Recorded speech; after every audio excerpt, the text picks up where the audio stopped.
नमस्कार मैत्रिणींनो. तर आज मी मार्केटमध्ये गेली होती तर मला ही पातूरची भाजी दिसली. तर ही बघा या प्रकारे राहते.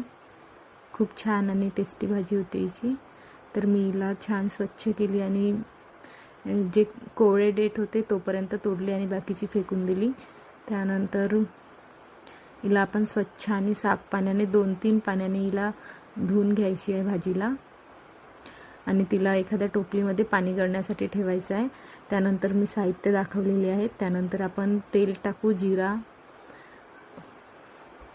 लसण, लाल मिरची, कांदा यांना हे छान परतून घ्यायचे आहेत. त्यानंतर कांदा रेड ब्राऊन कलरचा झाला की त्यामध्ये टमाटर टाकायचे आहे. टमाटर टाकल्यानंतर हळद आणि मीठ टाकून त्या टमाटर आणखी थोडे छान होऊ द्यायचे आहे. टमाटर चेक करायचे. टमाटर झाले की आपल्याला भाजी टाकून घ्यायची आहे. भाजीला थोड्या थोड्या वेळांनी चेक करत राहायचं आहे.